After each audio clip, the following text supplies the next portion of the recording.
Une nouvelle tablette, un nouveau téléphone équipé de 2 écrans et qui s'ouvre comme un livre de poche. Elles sont les nouvelles Surface Duo et Neo signées Microsoft. La firme de Redmond innove pour tenter de bousculer Apple. Est-ce la bonne stratégie? La pomme doit-elle répondre? Débat. Le Mac. 5, 4, 3, 2, 1. On refait le Mac. On refait le Mac. On refait le Mac. On refait le Mac. Ça va là? Bonjour à tous, vous regardez On refait le Mac, Elias ORLM, vous venez d'entendre sa voix dans notre jingle. Nous tenions à lui rendre hommage. Eugène Sacomano nous a quittés en début de semaine. C'est Eugène avec On refait le match, bien sûr, qui m'avait donné envie de créer On refait le Mac pour débattre non pas de foot mais de tech entre passionnés. Je lui avais soumis l'idée de créer ce podcast, craignant qu'il prenne ombrage de m'inspirer un peu trop de son concept et de son nom. Et ce fut tout le contraire, il en était très heureux et flatté. Mieux, il m'avait convié chez lui, dans sa maison, à Ruelle Malmaison, en compagnie de mon ami Aude Perdriel, pour enregistrer avec sa voix inimitable, elle, le jingle de l'émission. J'ai découvert un journaliste passionné, féru de littérature, d'une grande gentillesse, un vrai papy gâteau entouré de ses petits-enfants. Ce fut simplement un moment rare et délicieux. Je ne le remercierai jamais assez d'avoir accepté de parrainer notre podcast. Mes pensées, nos pensées vont assez proches. Je vous rappelle qu'On refait le Mac est disponible en vidéo sur notre site www.onrefaitslemac.com et sur notre app iOS ORLM. Sur YouTube, sur Dailymotion, iTunes et podcasts, mais également en version audio pour écouter On refait le Mac en faisant votre jogging le dimanche matin, sur iTunes, podcast, mais également sur Spotify, Deezer et TuneIn. Avec comme chroniqueur ici en plateau à mes côtés, notre explorateur digital et chroniqueur geek sur BFM Business, Damien Douany. Bonjour Damien. Bonjour Olivier. Alors, première dans ce nouveau décor, qu'est-ce que tu en penses? Mais c'est encore plus grand qu'on ne voit sur les C'est immense. à l'image. C'est immense. C'est juste toutes les chaînes de télévision nous envient ce décor. En plateau également, Laurent Pantanage de X-Brains. Bonjour Laurent. Bonjour Olivier, bonjour On refait le Mac, bonjour les auditeurs. Tu as beaucoup travaillé cette semaine, hein? Oui, sur Microsoft, et puis j'ai répondu à beaucoup de commentaires. J'ai eu aussi beaucoup de messages privés. Je remercie toutes les questions que j'ai pu avoir. J'ai essayé de n'en laisser aucune non répondue. On va essayer de faire comme toi. En duplex, cet ancien responsable d'Apple qui avance ce visage masqué, Monsieur X. Bonjour Monsieur X. Bonjour Olivier, tu sais qu'aujourd'hui je suis un homme neuf. J'ai installé macOS 10 Catalina. Tu prends des risques, Monsieur X. Bah écoute, 1 heure pour l'installer. Ouais. Et 3 heures pour le désinstaller. C'est ça. Non, mais 48 heures pour faire ma première sauvegarde Time Machine. C'est toujours un peu long. Ah oui. Et puis là, surtout, à mon avis, une bonne semaine pour remplacer tous les anciens logiciels 32 bits, dont une certaine partie était piratée, par des versions 64 bits que je vais acheter. Donc Catalina, ça a déjà un premier avantage. Ça a fait un gros nettoyage dans ma bibliothèque d'applications et ça a fait de moi un homme vertueux, puisque je n'aurais plus d'applications piratées, mais moins riche, effectivement. Oui. On vous conseille quand même de manière générale d'attendre un petit peu pour passer à Catalina, notamment si vous travaillez, que vous faites de la vidéo par exemple, vous faites un peu de Photoshop, il vaut mieux attendre un petit peu. Allez, on passe tout de suite aux chiffres de la semaine. Le chiffre, ou plutôt le sondage de la semaine, c'est la réponse à la question qu'on vous a posée sur le compte Twitter d'On refait le Mac. La question était au regard des nouvelles Surface Neo et Surface Duo de Microsoft, dévoilées la semaine dernière. Qui de la firme de Redmond ou d'Apple est aujourd'hui le constructeur le plus innovant? Vous étiez 67% à répondre Microsoft et 33% à répondre Apple. Rappelons en effet que Microsoft organisait la semaine dernière une keynote. Ce fut l'occasion de découvrir de nouvelles surfaces, la Surface Laptop 3 qui va concurrencer le MacBook Air.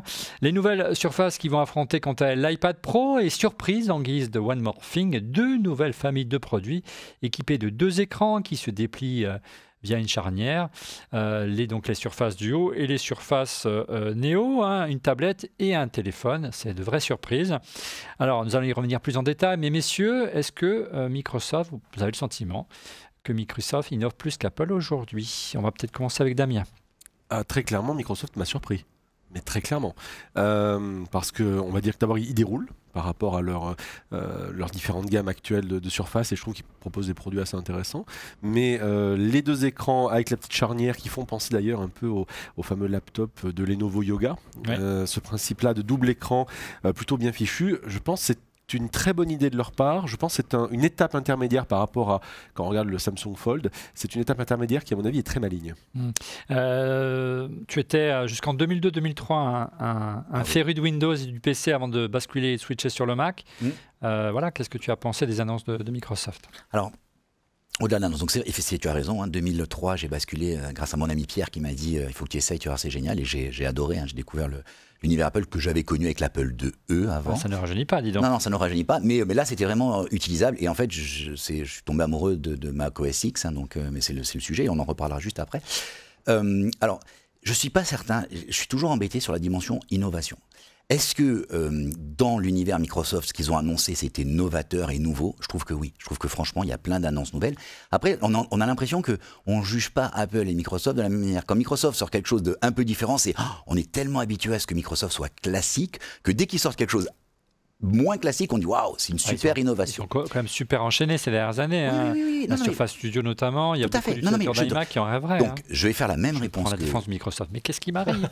Non. C'est pour ça qu'il faut parler. Moi, je parle de surprise. Exactement. Ouais, c'est là que je veux dire, c'est que je trouve ça hyper agréable de la part de Microsoft, où on sent qu'il y a un renouveau depuis quelques années, de continuer ce renouveau. Et là, je dirais, j'achète. Alors, monsieur X, il y a une question Twitter, je pense que c'est le mieux passé pour le répondre, question Twitter de Nico. Est-ce qu'Apple ne se reposerait pas un peu trop sur ses lauriers après ces annonces?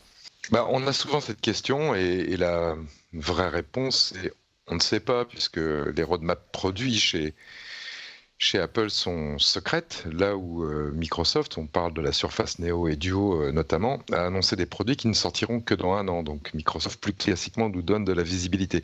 C'est des protos, hein, monsieur X, on peut le dire.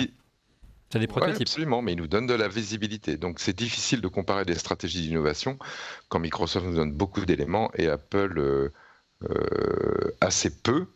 Maintenant, c'est vrai qu'on a quand même la sensation que depuis l'iPad, c'est vrai qu'il y a eu la Watch dont on a parlé la semaine dernière entre les deux, Apple ne nous propose pas un nouveau matériel qui sorte un peu des sentiers battus et qui soit proposé autour d'un nouvel usage. On a souvent parlé de l'AR et de la VR, par exemple, là où Microsoft nous donne de la visibilité et tente des trucs. Donc de ce point de vue-là, c'est sûr que notre âme de geek qui aime bien les nouveautés n'est pas tellement servie par Apple, et on se tourne plus vers le Neo et le Duo de Microsoft. Espérons notamment pour ces produits qui ont un double écran qu'elles auront plus de succès que les produits qui avaient déjà été annoncés par HTC et Samsung, ou en tous les cas une meilleure qualité de réalisation. Tu l'as dit, monsieur X, après Huawei, Xiaomi et Samsung, c'est au tour de Microsoft de dévoiler un concept qui n'est pas encore industrialisé. Il y a beaucoup encore de zones d'ombre sur ces produits, à commencer par leur prix, on ne les connaît pas, donc c'est quand même un argument important pour convaincre les utilisateurs. Mais il y a quand même une question sur Twitter de Benoît qui peut être intéressante et auquel peut-être vous allez répondre ici en plateau.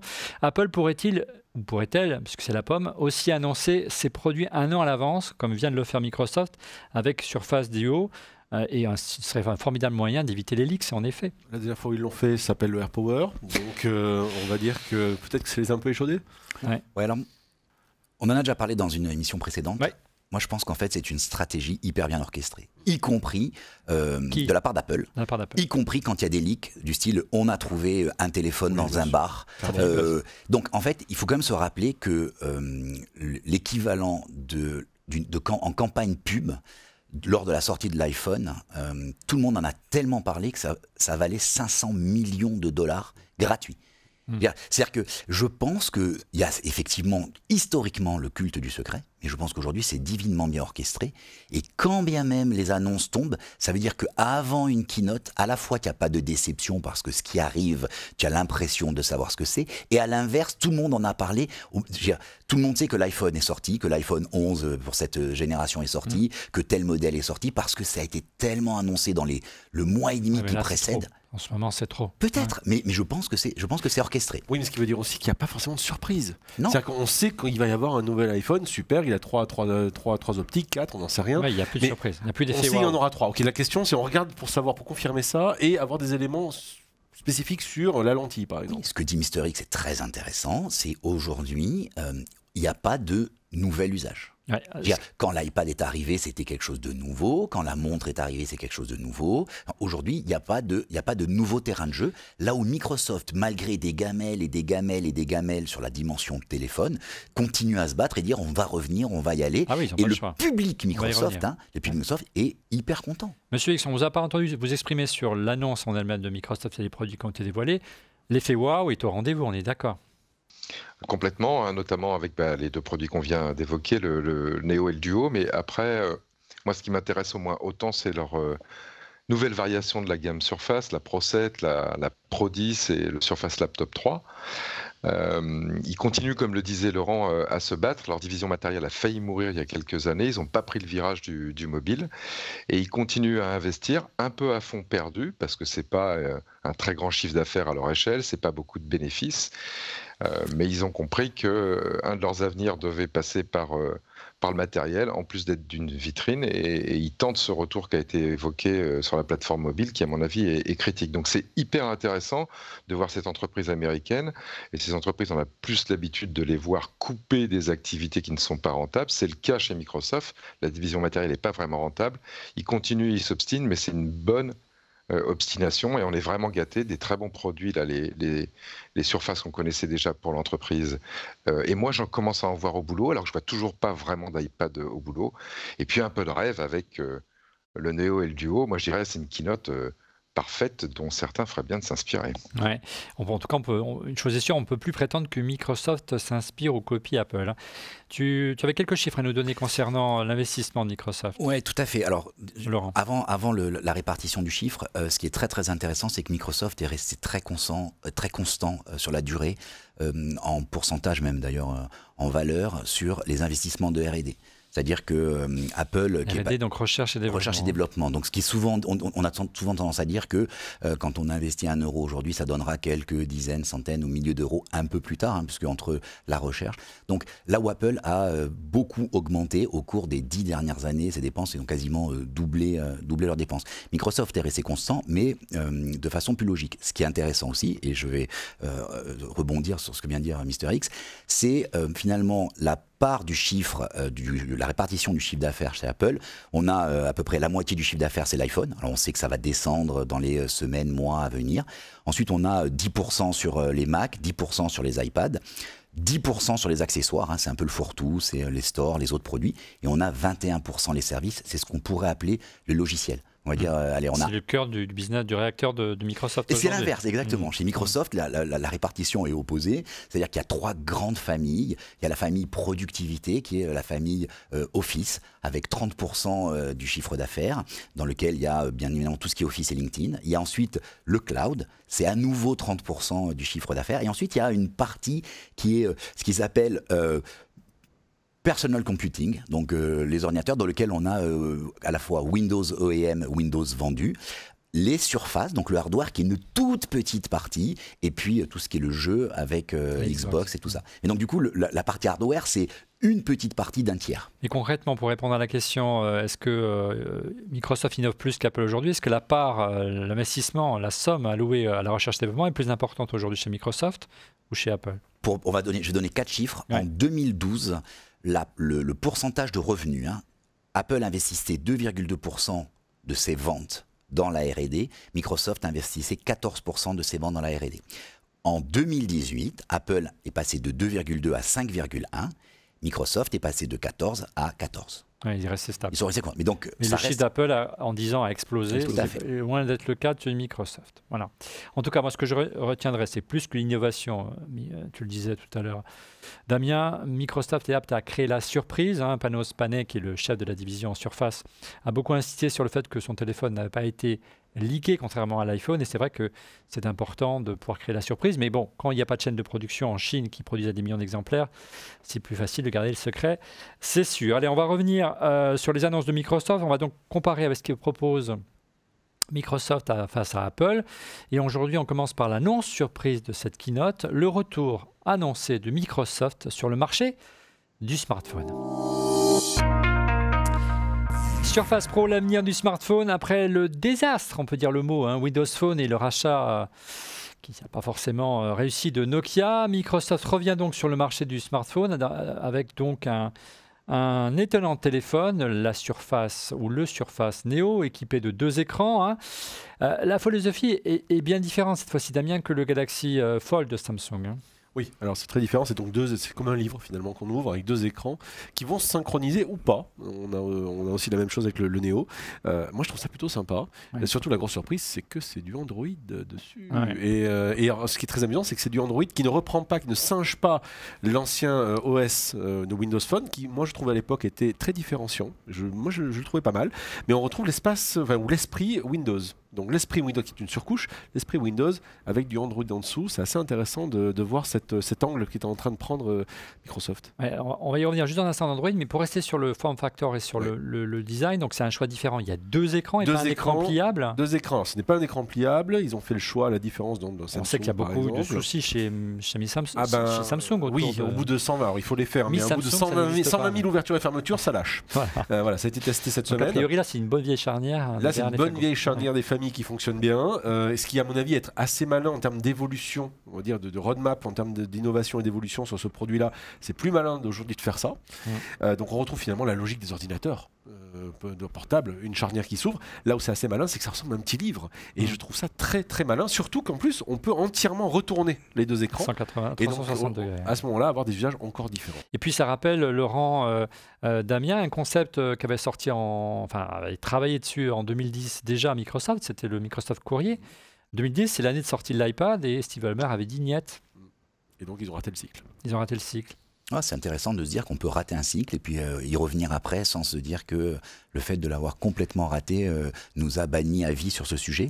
Le design, tu as parlé du design, on a suivi au cours des semaines passées des approches sur des produits, encore une fois, des protos, mais des approches surprenantes avec l'écran infini d'un côté, le Fold pour Samsung. Là, on a une nouvelle approche. J'ai regardé un petit peu sur les réseaux sociaux. Les commentaires sont partagés. C'est-à-dire qu'il y en a qui trouvent que c'est assez froid, c'est assez carré, la découpe est assez... On est loin du téléphone avec un côté un peu chaleureux de rondeur. Puis il y a ceux qui disent ouais, mais c'est vachement bien, c'est 2 écrans bien plats, on va pouvoir le mettre dans la poche, ça va être solide, c'est une vraie charnière, ça va pas se casser au bout de X ouvertures. Donc du coup, c'est assez partagé. Ça a titillé les esprits en tout cas. Et surtout en termes d'usage, l'écran infini c'est magnifique, mais je sais pas ce que t'en fais. L'écran infini de Samsung, c'est le Galaxy Note qui a le non, c'est Xiaomi qui a sorti. Non, l'écran infini de Xiaomi c'est magnifique, mais tu sais pas ce que tu vas en faire. Et le Galaxy Fold aujourd'hui c'est très bien, mais bon, ça lâche. Donc très clairement, il y a on va dire une progressivité dans l'usage et la volonté de proposer quelque chose de différent. Et ça, je trouve ça vraiment malin. Alors il y a une question qui est sur mesure encore une fois pour Monsieur X, puisque je me souviens dans cette émission même, lorsque Microsoft a pas annoncé, mais on avait fait une émission pour annoncer la mort de Windows Mobile, de Windows Phone, pardon. Tu nous avais dit, Monsieur X, que c'est une question de cycle et que Microsoft allait revenir. Alors à propos de cycle, cette nouvelle mouture de chez Microsoft annonce la question de David Josso. Annonce-t-elle les prémices d'une mutation de l'iPhone et de son remplacement futur? En clair, est-ce que le double écran va-t-il faire entrer, je dirais, les constructeurs de smartphones dans un nouveau cycle d'innovation? Ils permettent à Microsoft de rattraper son retard, comme en son temps, Apple a pu s'imposer sur le marché avec l'iPhone, avec l'écran tactile et multipoint. Monsieur X.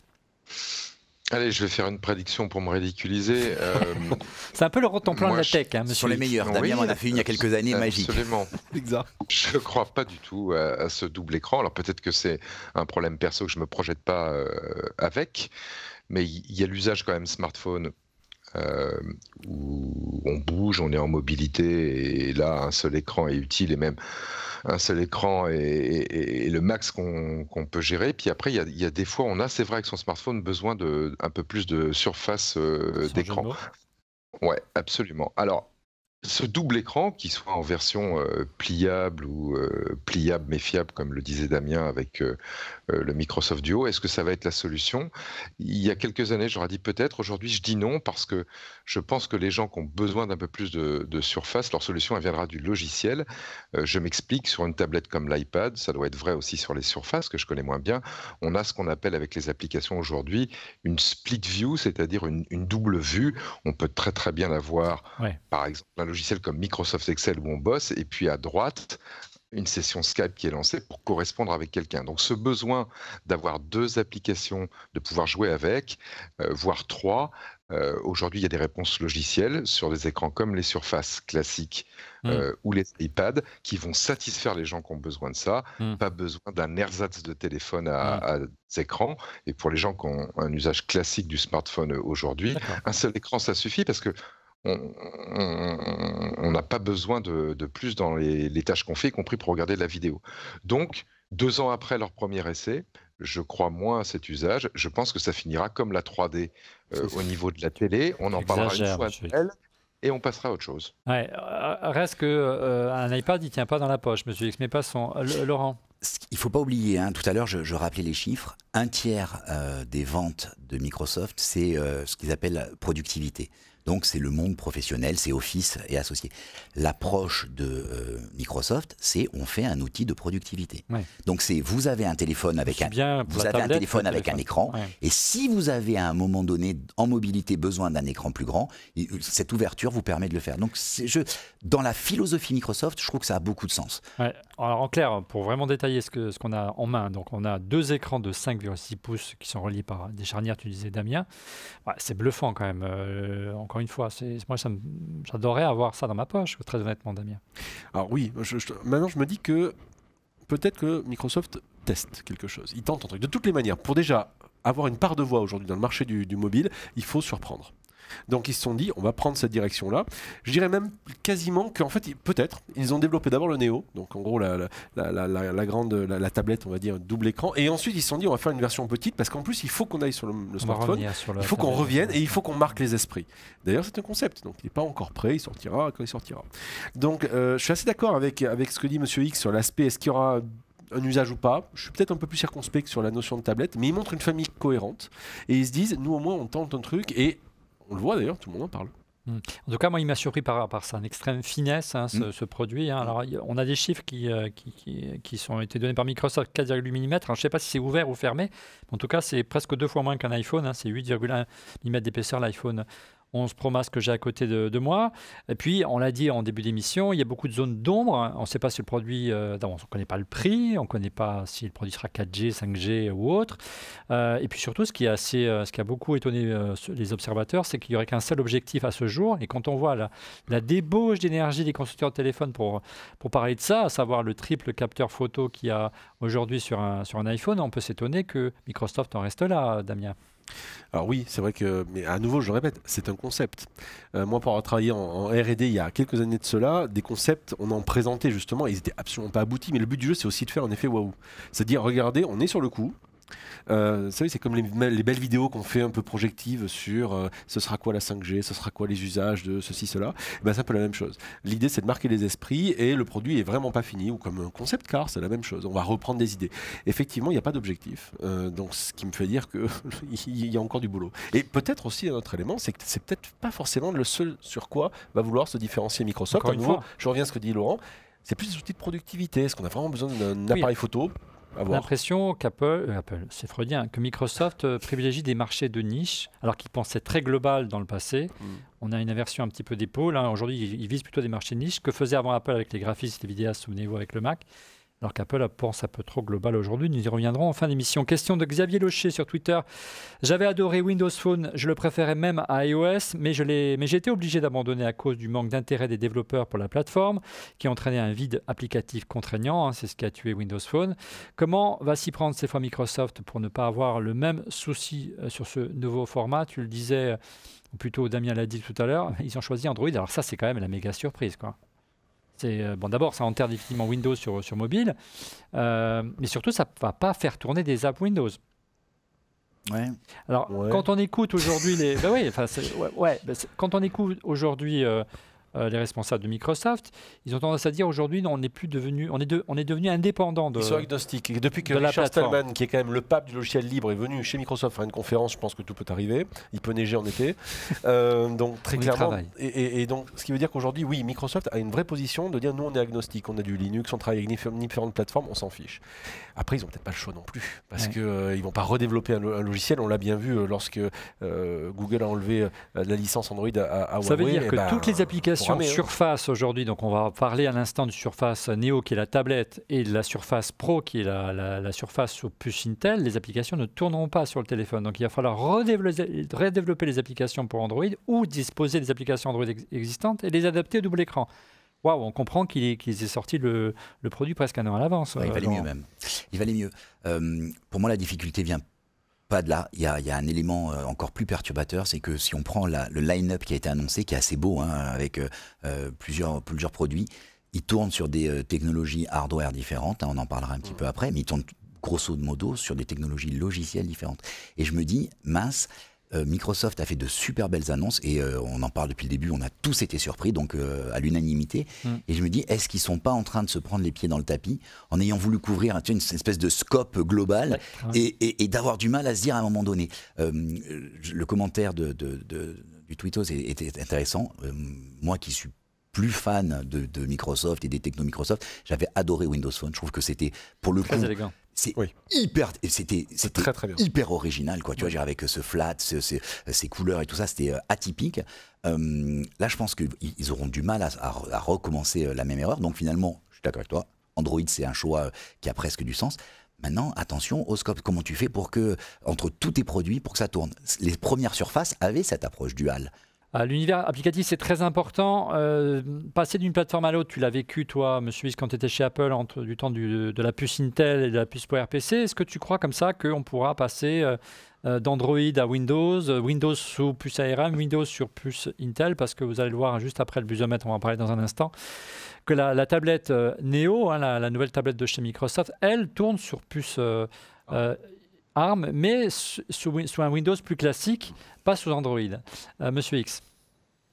Bah oui, j'ai vécu ça en passant du PowerPC à Intel chez Apple, avec des versions du système d'exploitation de chez Apple qui embarquaient des émulateurs et des phases de transition longues sur plusieurs années. C'est une véritable galère pour le constructeur qui était Apple et puis aussi pour les clients qui ne comprennent pas toujours et qui remettent un petit peu en cause la pérennité de la plateforme.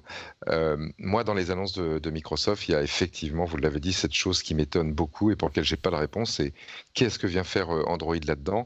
Moi, j'aurais juste voulu pouvoir être à une réunion de stratégie de marketing produit chez Microsoft où le gars s'amène avec le nouveau téléphone, soulève le capot et dit « Regardez, c'est Android » et qu'il a en face de lui le patron ou la patronne de la stratégie de Windows. Il a dû avoir des discussions absolument homériques. Je pense qu'il nous manque en fait des éléments pour mettre du sens là-dedans. Je rejoindrai Damien, je pense que c'est un essai qui font plus contraint que forcé, ou une nécessité, sans doute une nécessité, s'ils veulent faire réussir ce nouveau téléphone, d'avoir un écosystème d'applications.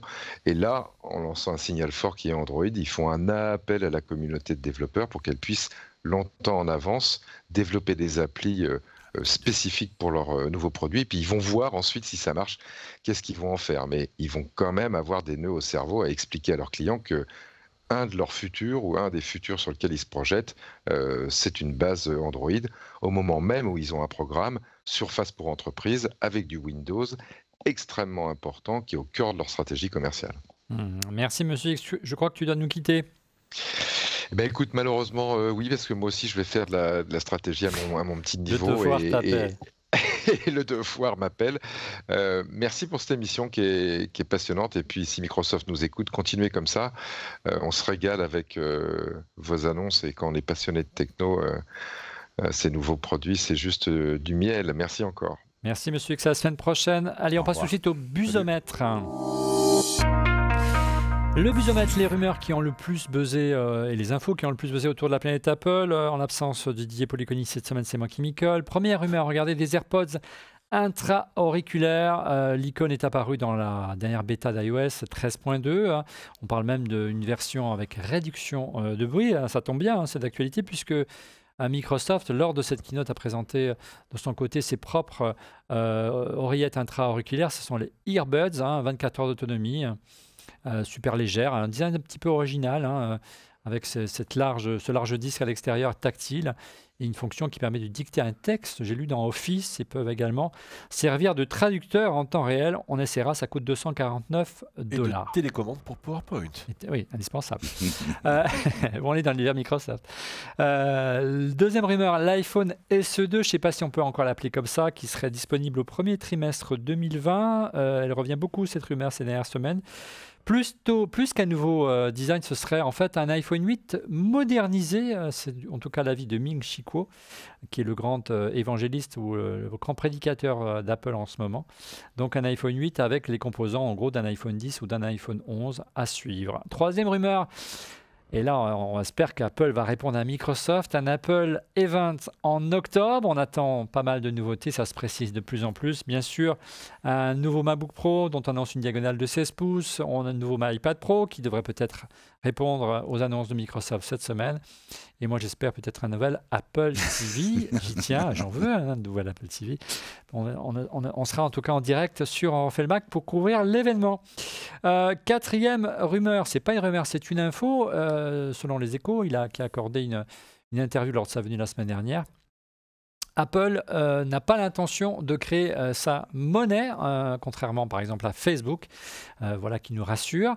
Et dernière rumeur, toujours au sujet de Tim Cook, bientôt l'Apple Card en France. Il cherche des partenaires. Apple recherche une banque de détail qui soit particulièrement agile. Voilà, donc messieurs Crédit Agricole, Crédit Lyonnais ou j'en passe. Boursorama, n'hésitez pas à toquer à la porte de Cupertino. Retour sur les annonces de Microsoft et gros plans sur la seconde annonce surprise, l'arrivée d'une génération de tablettes équipées elle aussi de 2 écrans. Alors, le Surface Neo va-t-il ringardiser l'iPad, messieurs? Elle a de quoi séduire, du moins sur le papier, hein, car rappelons-le, encore une fois, ce n'est qu'un prototype. Donc, 2 écrans plus grands, bien sûr, que le Duo, à 9 pouces chacun, reliés toujours par cette étonnante charnière à 360 degrés. J'adorais, moi, c'est le clavier amovible, je ne sais pas si tu as vu Damien, connecté magnétiquement, qui, une fois replié sur le second écran, laisse encore de la place pour une sorte de super touch bar que Microsoft a appelé la Wonder Bar. Il y a 2 choses, en fait. On met le clavier et en fonction de comment on le positionne, c'est soit on a une sorte de Wonder Bar, donc touch bar grand, très large, soit on met le clavier vers le haut et là, on a une surface tactile qui apparaît comme une souris. Donc en fonction de comment on veut utiliser, on met le clavier, on met pas le clavier, on l'enlève, ça devient un deuxième écran. Je trouve ça génial. Enfin, franchement, on regarde la vidéo, on fait le geek qui sommeille en toi. Ah ouais, non mais là ça faisait longtemps que j'avais la petite fibre de geek là qui sommeille en moi n'avait pas été titillée comme ça. Je fais, c'est quand même pas mal. Ouais, surtout qu'il y a pas mal de brevets qu'on a vu passer chez Apple depuis des années dans ce sur sens-là. 2 écrans, etc., etc. Et là. Alors ça, encore une fois, Laurent, ça casse les codes de l'iPad, là, on est bien d'accord. Oui, là, on a l'effet surprise depuis le début. Et on est content, on a envie de tester quand même. Hein, on aura envie de jouer, de voir ce que ça donne. En gros, alors, ils ont annoncé Holidays 2020, donc en gros, à la fin de l'année prochaine. On l'a dit, donc c'est une version dédiée de Windows 10 X qui gère le double écran. Et sous le capot, surprise, alors que Surface Duo était équipé d'Android et d'une puce ARM, on ne la connaît pas encore le modèle exact. Là, on retrouve une puce Intel. Donc, des applications Intel x86 optimisées pour le double écran. Donc là, on commence le travail de jonglage des chefs produits de Microsoft. Je serais bien du plaisir sur ce point-là. Oui, et des développeurs. Oui, surtout les développeurs. S'ils veulent couvrir le scope de l'offre produit hardware Microsoft, ça va devenir compliqué. C'est-à-dire qu'en clair, les développeurs, ils ne peuvent pas adapter comme ça nativement leur application qu'ils feront pour la Surface Duo, donc pour le téléphone, puisque ce sera sous Android. Et ils ne pourront pas aussi simplement qu'ils le voudraient adapter leur application de la Surface Pro classique, parce que c'est qu'un seul écran, et il y en a 2, donc il y aura du travail. D'ailleurs, ça inspire une question, ce fait que Microsoft met un peu tous ses œufs dans le même panier, une question de Florence sur Twitter. Apple offre une vraie continuité aujourd'hui entre iOS, iPadOS et macOS. Pensez-vous que Microsoft pourra faire de même sans maîtriser tous les OS? On pense notamment à Android. Damien? À l'époque où ils avaient Windows Mobile, ils avaient proposé Windows Phone, ils proposaient justement la possibilité de pouvoir décliner sur Surface, sur ordinateur classique et sur téléphone, les différentes applications d'un seul clic ou presque. Là, ce qui m'étonne par contre, c'est effectivement, on sent, je sais pas, alors je sais pas si c'est un bazar, si ils se disent on teste des trucs, ou ils ont dû faire des choix, mais c'est un peu foireux au final. Mais c'est quand même un beau bazar parce que c'est pas neutre de choisir une architecture Intel versus une architecture ARM par exemple, d'avoir simple ou double écran. Ça, d'accord, ça fait partie intrinsèque du concept. Oui, mais en fait, ces deux générations de produits qui ont été présentées, elles ont un design qui est très proche en termes de forme, en termes de style, mais sur le capot, tout est différent. Tout est différent. Donc par conséquent, c'est vrai que c'est pas neutre en termes de développement, enfin de marché de développeurs. Or, on sait qu'aujourd'hui, très souvent, le succès de ces machines-là provient de l'offre logicielle, l'offre applicative qui est fournie avec. Donc, ça, je comprends pas. Je vois pas l'histoire.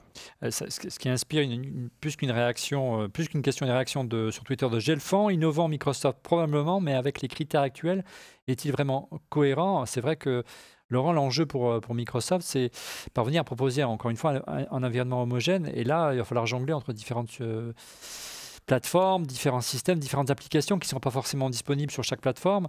C'est un pari qui est osé. Hein. Ouais, c'est un peu la double peine en plus pour Microsoft. C'est-à-dire que Android a son écosystème donc de développeurs, Apple a son écosystème de développeurs. Alors entre les deux, on a quelques développeurs d'applications mobiles qui jouent sur des systèmes d'émulation pour que une application marche et sur Android et sur iOS.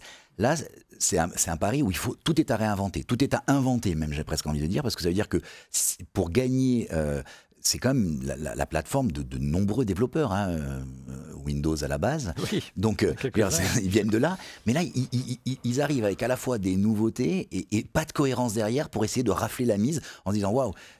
C'est pour ça que j'ai dit un peu plus tôt dans l'émission. Hein, moi, mon inquiétude, je suis hyper satisfait du hardware et je peux en parler un petit peu après de mon ressenti du hardware Microsoft. Mais par contre, ils m'inquiètent sur leur domaine qui est paradoxalement le cœur, le software et aujourd'hui la communauté de développeurs aptes à remplir ces nouveaux devices. Alors c'est compliqué, vous l'aurez compris, c'est un sacré pari qu'a pris Microsoft, sachant que ce n'est pas les deux seules plateformes qu'a dévoilé Microsoft la semaine dernière lors de sa keynote.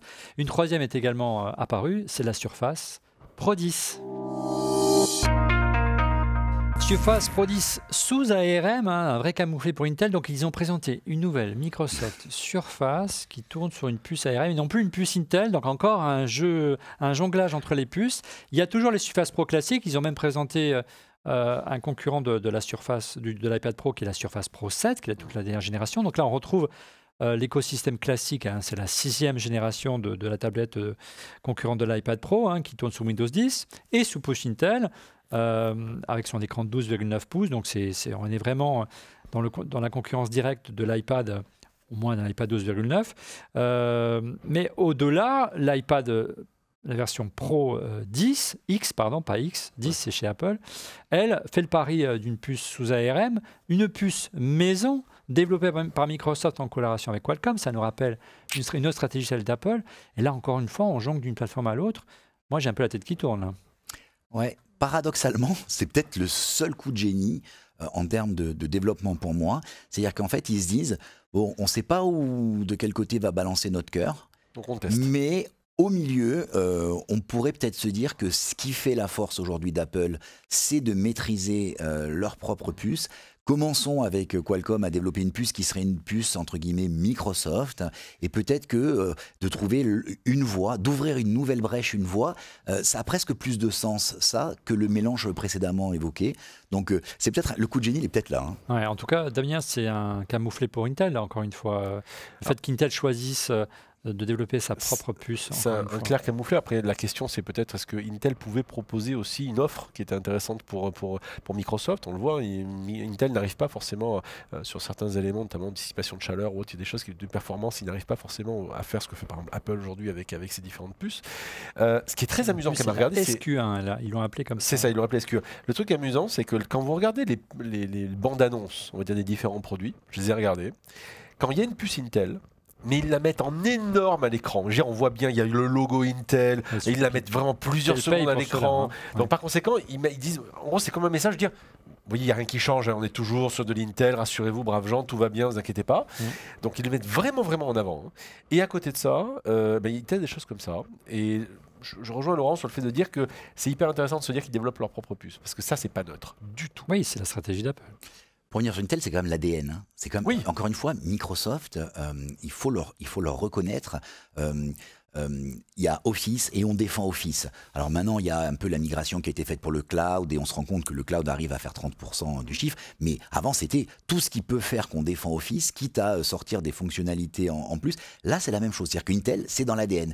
Intel Inside, arriver sur Windows avec Intel Inside. Pour des usages basiques, mais dans l'impression dès qu'ils ont un besoin de performance et d'autonomie accrue, eux aussi font le constat qu'il faut basculer sur une puce, enfin sur une stratégie, une architecture ARM, quoi. Pourtant, ils avaient fait déjà ce pari-là au lancement de la première Windows Surface. Souvenez-vous, il y avait une Windows RT, 2 versions de Windows qui était un four total. Et là, ils reviennent encore une fois, donc c'est osé encore une fois de revenir sur ses propres erreurs. Alors, ils annoncent en termes de puissance, tenez-vous bien, 3 fois plus de performance par watt que la puce de la Surface Pro 6, donc l'ancienne génération, avec une consommation de seulement 7 watts, donc c'est effectivement prometteur. La Pro 6 qui était donc de l'Intel. Hein. Donc on voit bien le gap qu'il y a entre les deux. Alors, encore une fois, les responsables de Microsoft ont beaucoup insisté sur un point qui peut justifier l'adoption de la puce ARM. C'était un vrai avantage en matière d'intelligence artificielle. Donc là, apparemment, le travail qui va être fait, c'est donner l'impression que le regard est toujours vers la caméra, parce que c'est vrai qu'on a tendance à regarder l'endroit où il y a l'image à l'écran et non pas l'endroit où est présente la caméra quand on fait une conférence visioconf. Et là, ce serait une façon de compenser ça pour donner l'impression que les gens, qu'il y ait plus d'accroche et que humainement, il y ait plus d'humanité dans la conversation. Aussi Apple, hein, oui. Tout à fait. Mais ce que je veux dire, c'est que c'est pas étonnant que Microsoft le fasse là-dedans sur productivité. On est dans la dimension business. Hein. Donc là, on est véritablement, on tire à boulet rouge sur l'iPad Pro. Hein, c'est la concurrente directe de l'iPad Pro 13 pouces. D'ailleurs, elle a un écran de 13 pouces avec un très fort contraste de 1400 par 1. Elle est relativement fine, 5,3 mm, ce qui est quand même très fin. Elle a 2 ports USB-C contre un seul pour l'iPad, un système de recharge rapide, ça j'ai trouvé ça remarquable, pour recharger 80% de votre... Enfin voilà, ça va très vite. Non, ça je parle du laptop, je m'avance, mais c'est pas grave. Une connexion 4G permanente, ça c'est comme sur l'iPad, et puis surtout une possibilité de le rendre évolutif, on peut accéder au SSD. Alors là, carrément, je me pince. Qu'est-ce qui est Et à nouveau, dans la vidéo de démo, ils mettent bien en avant qu'on peut enlever, changer le SSD. C'est pas du tout un taquet à la pomme. Donc on sent que qu'ils cochent, ils ont l'impression qu'ils ont regardé tout ce qui n'allait pas chez Apple et qu'ils proposent, qu'ils écoutent quelque part les remontrances et les revendications des utilisateurs d'Apple. La plupart des machines, Microsoft, Windows, est énormément utilisée en entreprise. J'imagine que la cible de ces machines est surtout aussi l'entreprise.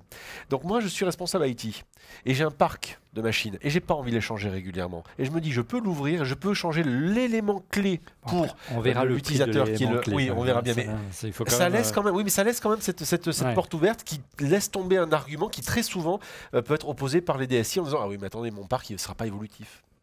Pour moi, c'est l'ADN Microsoft. Là, on est dans l'ADN Microsoft, tout comme il y a l'ADN Apple. Et dans l'ADN Microsoft, on est dans...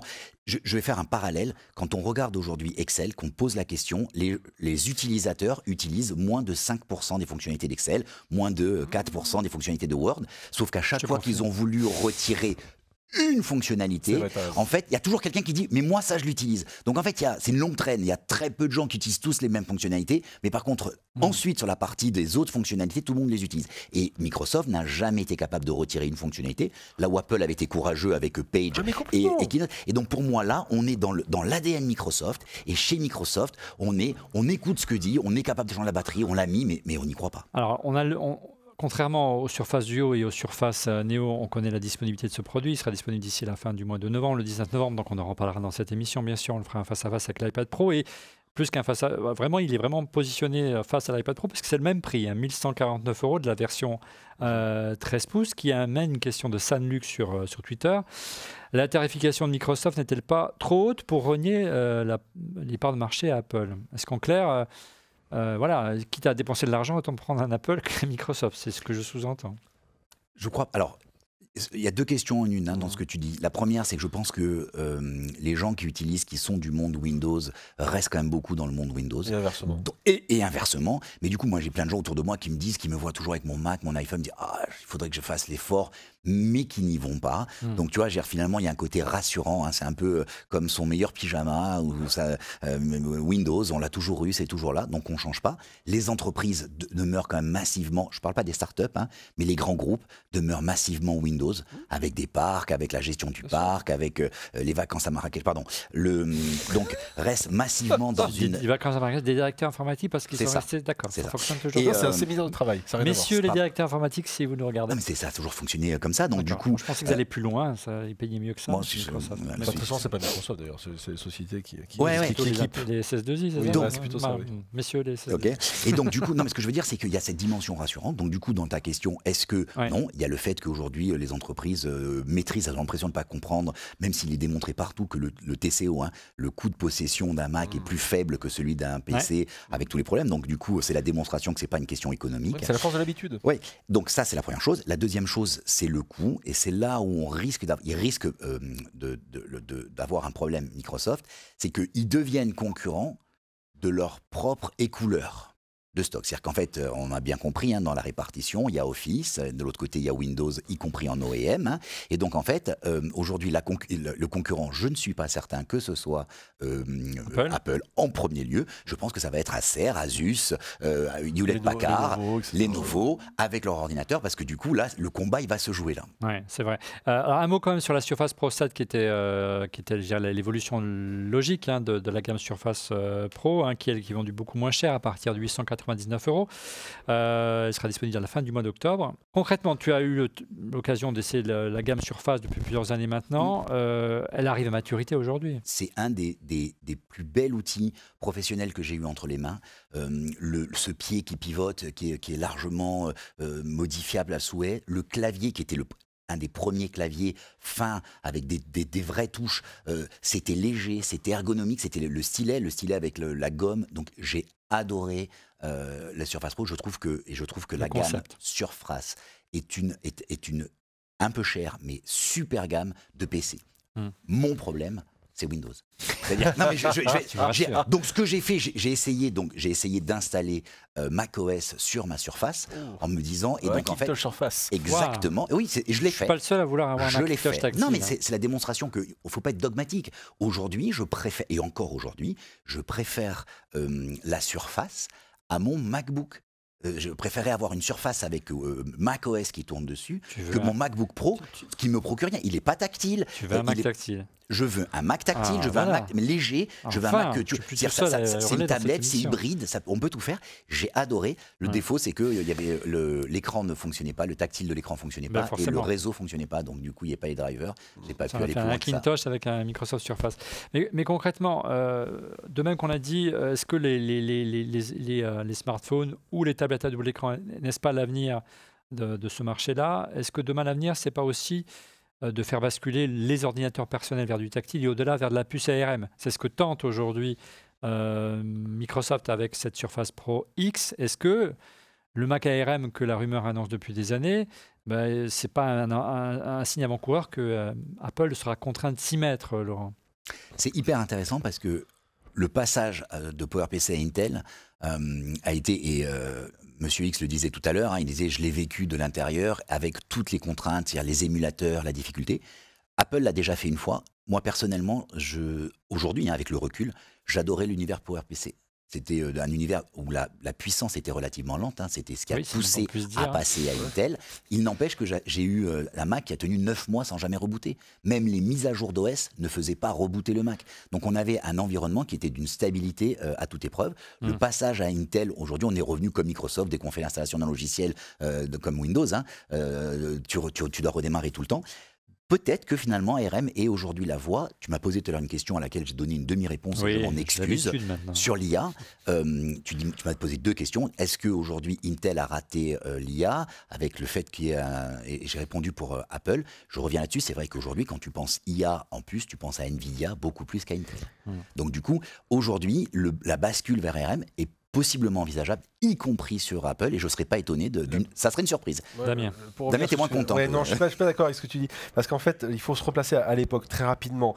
Le passage de PowerPC à Intel était nécessaire, parce qu'il y avait un nouveau système, et surtout, il y avait un argument qui était de dire, face à Windows, vous pouvez installer aussi Windows, et donc switcher plus facilement. Et c'est pas pour rien qu'il y avait le dual boot. Bootcamp. Le bootcamp, voilà, exactement, le dual boot à l'époque, donc c'était un argument commercial. Il y avait même un argument qui était de dire nous sommes désormais la plateforme la plus ouverte du marché, ce qui est quand même assez paradoxal quand on entend ça. Et tous les gens du monde PC qui sont passés sur Mac disaient que le Mac était en hardware était le meilleur. Donc c'était malin pour faire toucher du doigt et goûter le monde Mac à des gens. Ça c'est un premier élément. C'était la logique de switch. Donc il y avait un argument marketing et tactique, enfin stratégiquement plutôt pour l'entreprise. Ça c'est un premier point.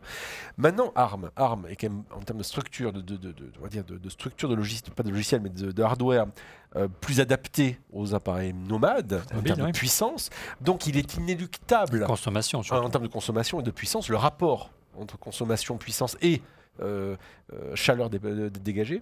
Donc il est inéluctable à mon sens qu'on voit apparaître des puces ARM dans les Mac. Pourquoi dans les Mac notamment portables? Parce qu'il y a une logique de nomadisme. Donc ça me paraît assez logique qu'on voit ça arriver. En plus il y a la volonté de faire du portage d'applications depuis iOS vers macOS. Donc logiquement ça va quand même beaucoup plus simplifier les choses. Parce qu'on se rend compte qu'actuellement c'est pas aussi simple que de cocher une croix dans Xcode pour arriver à faire le passage de l'un à l'autre. Donc c'est inéluctable qu'on aille vers ça, à mon sens. Donc on verra ça arriver, c'est quasiment sûr. Et puis Apple aime bien faire des ruptures. Donc il y aura pas, je pense pas qu'il y ait de changement vraiment fort là-dessus. Allez. On prend le pari. On fait une prédiction. On fait une prédiction. Allez, on refait une prédiction. C'est moins foireuse que celle de Monsieur X. C'est une grande tradition dans cette émission. Du Mac, parlons-en. Microsoft a dévoilé le concurrent du MacBook Air. Il s'appelait déjà avant la Surface Laptop, mais cette fois-ci, c'est la numéro 3. Surface Laptop 3 Aero sur le MacBook Air, donc c'est un laptop, on l'a dit, pas d'écran détachable comme la Surface Pro, mais en revanche, l'écran est tactile. J'en rêve pour mon Mac. Et c'est donc le concurrent direct du MacBook Air. Il se décline en 13 et en 15 pouces. Et puis Panos Panay, le responsable de Surface, a vraiment insisté sur un point, c'est que c'était la meilleure laptop qui affichait dans le monde la meilleure satisfaction client. Il n'y a pas qu'Apple aujourd'hui. En clair, on lisait en préambule tout à l'heure, Microsoft pour ce produit semble avoir coché toutes les cases qui propres aux demandes d'un utilisateur de Mac, jugé plutôt un clavier à faible course, comme sur les Mac, mais sans les soucis qui vraiment en train de miner la réputation d'Apple en matière de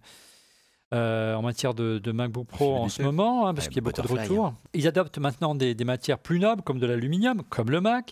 Il y a même une prise MagSafe pour charger et ne plus arracher. Plus comme le Mac. Plus comme le Mac qu'il a abandonné. Et puis, sur le cadeau, regardez, l'accès aux composants. On peut détacher quasiment la face avant avec le clavier et pouvoir... Alors, je ne sais pas si on peut vraiment changer tous les composants, mais du moins y accéder. C'était la force des MacBook Pro il n'y a pas si longtemps. Et enfin, comme quoi Apple a vraiment mis en ligne de mire le MacBook Air. Microsoft a encore mis en ligne de mire le MacBook Air. Ils annoncent des performances jusqu'à 3 fois plus rapides. Alors là, évidemment, on reste dans la tradition de Microsoft. C'est une puce Intel quad-core 10e génération, un i7 dans le haut de gamme. Et puis, surprise à nouveau, parce qu'il y a toujours eu des surprises dans cette keynote, la version 15 pouces, la version un peu plus grande, qui est toujours plutôt dans la gamme des MacBook Air, même si c'est un 15 pouces, est équipée non pas d'une puce Intel, mais d'une puce AMD Ryzen, dans la version Surface Edition. Donc Exit Intel, donc un nouveau camouflé pour Intel. Bref, est-ce qu'au vu de ces images, vous pensez que Microsoft a atteint le niveau de qualité de fabrication d'un Apple on l'a dit, aluminium, généralisation des ports USB-C, mais pas forcément la suppression des ports USB-A. Vraiment, c'est de la belle ouvrage. Damien. C'est de la belle ouvrage. Il faut quand même se rappeler que dans ce marché-là de l'ultra portable, il y a d'autres acteurs aussi du marché qui font très très bien leur travail. Asus, par exemple, il y a une très belle machine, vraiment très belle machine. Ouais. Donc, je pense qu'ils sont aussi en ligne de mire de machines comme Asus. D'ailleurs, tu le disais tout à l'heure, je pense que la concurrence va d'abord se faire dans l'écosystème naturel de Windows. Donc, par conséquent, voilà, en premier lieu du Asus, par exemple. Maintenant, oui, très clairement, on voit qu'il y a une tendance qui avait été initiée par Apple, qui était le MacBook Air. Rappelez-vous la fameuse sortie du Mac de son enveloppe Craft. Eh bien, très clairement, ils ont montré le sens. Et il y a des choix qui sont des choix assez classiques finalement dans ce qui est proposé, et avec un niveau de fabrication qui aujourd'hui se met sur du haut de gamme. je dirais que c'est le moins surprenant, mais et à la fois, c'est une manière de dire on est présent sur tous les segments de marché et on montre notre savoir-faire.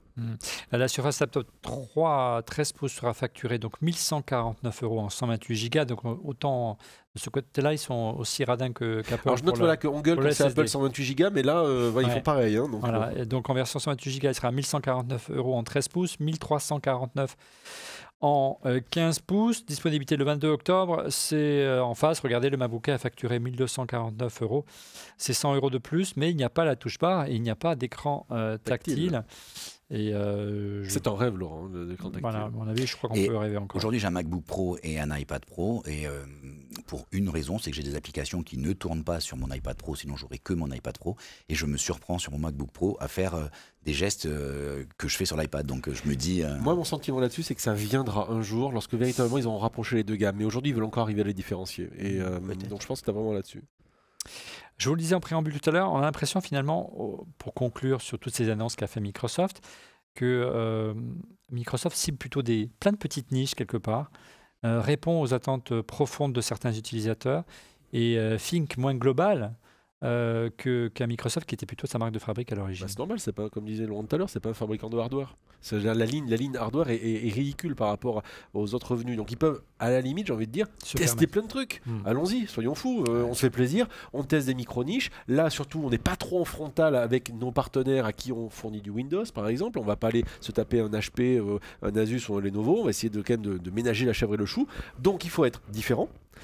Et il faut quand même tester des trucs. Donc, et comme c'est pas la ligne principale de marché en termes de revenus, autant essayer, ce que ne peut pas se permettre forcément un Apple, ce qui explique logiquement que peut-être il soit plus classique, mais parce qu'ils ont besoin aussi de rassurer et d'être dans une logique de continuité. Rappelle-moi le slogan d'Apple mythique d'il y a quelques années. C'était Think Different. Ouais, voilà. Donc là, aujourd'hui, les rôles sont inversés. Microsoft joue le rôle d'Apple. Ça ne veut pas dire qu'Apple ne pense pas différemment, mais dans une manière différente aujourd'hui. Et Apple est plus dans une vision...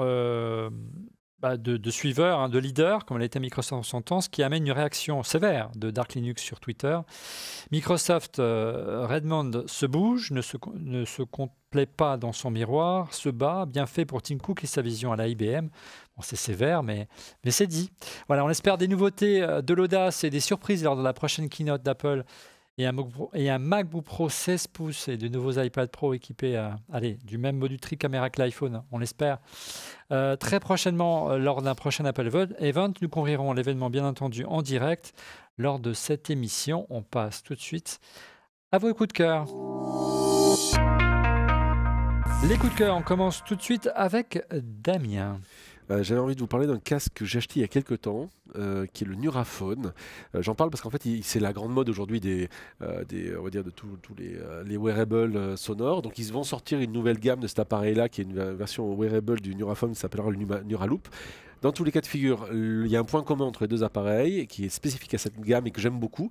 D'abord, oui, ce sont des intras avec des supras. Donc en fait, c'est un truc, c'est de la méga isolation. Mais surtout, il fait une cartographie auditive de notre oreille et qui fait que lorsqu'on écoute de la musique, il est censé adapter, on va dire un peu comme un égaliseur, exactement la musique qu'on écoute pour être la plus performante et la plus agréable à écouter en fonction de notre palais auditif. C'est plutôt très bien fait et donc c'est un vrai coup de cœur parce que je trouve qu'aujourd'hui ils sont très très démarqués sur le marché du casque avec cette proposition de valeur. Et ça vaut cher ? Et ça vaut un peu cher, ça coûte quasiment 400 €, je crois, il me semble bien 360 de mémoire, un peu plus peut-être, mais ils sont positionnés haut de gamme, très, très clairement. Oui. Merci Damien. Laurent, de ton côté, ton coup de cœur cette semaine? Alors moi, je vais prouver que je ne suis pas dogmatique, hein, et donc j'ai décidé... Qui a dit que tu étais dogmatique? Non, mais j'ai fait le choix d'une Microsoft Arc Mouse. Donc j'ai découvert quand on m'a offert mon premier Surface Pro. Tu n'utilises pas la Surface, mais tu as gardé la souris. Exactement, et en fait j'ai toujours cette souris, et donc j'ai testé la dernière, et c'est une super souris parce qu'elle est vraiment plate, donc elle glisse dans un sac à dos, elle glisse dans un sac quand on part en voyage, et si on a besoin d'une souris, je suis plutôt un utilisateur de pad, mais j'ai toujours eu cette souris dans mon sac qui traînait, il suffit de la plier, elle devient active, elle marche bien, la nouvelle version a été annoncée lors de la keynote, donc elle est disponible le 15 octobre aux US, le 22 octobre en France, et c'est un super produit. Elle est belle, elle est agréable, elle est douce, elle a un retour haptique. Moi je pense que Microsoft est un super fabricant de produits hardware au-delà des accessoires et qui continue. Ouais, ils ont commencé par les accessoires. C'est vrai que moi, la Magic Mouse, c'est toujours eu du mal, mais bon, passons. Mon coup de cœur de mon côté, regardez, ça c'est, non, c'est pas mon coup de cœur, ça c'est le socle qui va accueillir le coup de cœur. Vous l'avez déjà vu dans cette émission, puisque Cédric vous l'avez présenté il y a quelques semaines, mais moi j'ai vraiment eu l'occasion de la tester cette semaine. Elle est enfin arrivée, la enceinte portable de chez Sonos. Ça fait des années que chaque fois que je rencontre les responsables de Sonos, je dis mais quand est-ce que vous avez sorti une version portable? Mais pourquoi faire? Je dis parce que quand vous avez la chance de pouvoir aller pour faire un barbecue dans le jardin, vous aimez amener la musique avec vous. Pourquoi pas une version portable de votre Sonos? Mais je ne pensais pas, c'est du Wi-Fi, blablabla, et c'était pas possible. Et finalement, ils l'ont fait, la voici, c'est la Sonos Move. Elle est à la fois Wi-Fi, donc vous pouvez la balader à la maison de pièce en pièce, et donc elle est automatiquement détectée par votre réseau, donc elle est mobile, et elle est aussi Bluetooth si vous sortez de la maison et que vous n'avez pas de réseau Wi-Fi, pour écouter de la musique à la plage, je ne sais pas, parce que c'est quand même assez encombrant, mais en tout cas il y a de la batterie, ça dure pas mal, et surtout le son est puissant et bon. En revanche c'est du mono, hein, ça je suis moins fan. Ça s'appelle la Sonos Move, et ça coûte quand même 399 €. Voilà, nous sommes arrivés à la fin de ce 347e épisode d'On refait le Mac. Merci de l'avoir suivi. Je vous donne rendez-vous la semaine prochaine pour un prochain épisode, messieurs. Je peux compter sur vous? Avec grand plaisir. Voilà. Et pour être prévenu en temps réel de la mise en ligne de l'émission, je vous invite à vous abonner à notre chaîne en cliquant sur le petit bouton. Et n'oubliez pas également de cliquer sur le petit pouce et même sur la petite cloche pour être prévenu par une notification qu'une nouvelle émission est arrivée. Merci encore pour votre fidélité et à la semaine prochaine. Au revoir.